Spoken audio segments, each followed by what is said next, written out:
पूछ है उधर तुम दैत्य पकड़ लो। दैत्य जो है ना, उनके पास खुद की बुद्धि नहीं है, वो दूसरों की बुद्धि से चलते हैं।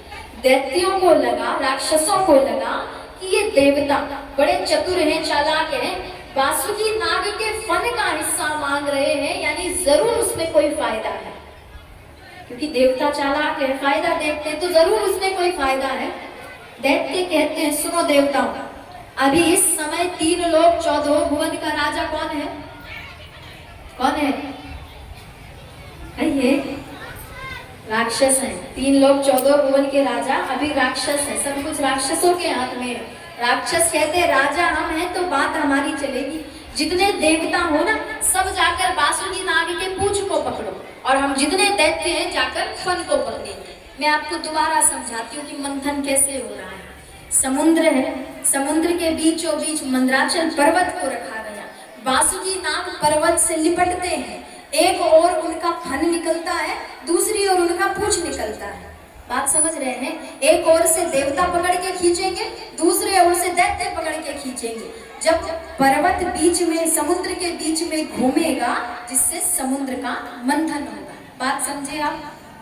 आना में जवाब दीजिए, समझ आया? हाँ, माताएं कुछ कहती नहीं है ना, इसीलिए समझ नहीं आता कि समझ रही है कि नहीं, तो कुछ जवाब दिया कीजिए, समझ जाइए। तो अब समुद्र मंथन शुरू किया गया।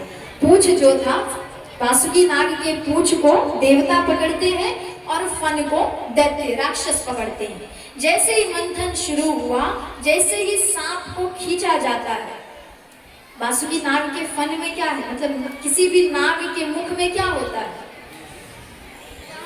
विष, जहर। जैसे ही वासुकी नाग के मुख को खींचा गया, उससे बहुत सारा विष बाहर आता है, जिससे कि आधे राक्षस वहीं पर समाप्त हो गए, आधे राक्षस की वही मृत्यु हो गई।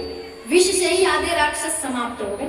अब जो आधे बचे वही समुद्र मंथन कर रहे हैं, और यही देवताओं की चालाकी थी। समुद्र मंथन के दौरान कुल 14 रत्न निकलते हैं, जिसमें सबसे पहला रत्न है हलाहल विष।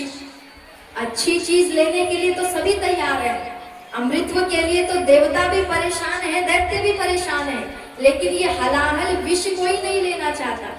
हलाहल विष ना तो देवता लेना चाहते हैं और ना ही दानव लेना चाहते हैं। जो हमारे देवों में भी श्रेष्ठ हैं और दानवों में भी पूजनीय हैं, देवों के देव महादेव को याद किया गया कि प्रभु अब आप ही कुछ कीजिए। सबकी विनती स्वीकार करके बाबा आए हैं, पूरे हलाहल विष को संघ में एकत्रित किया है और पूरे हलाहल विष का बाबा पान करते हैं।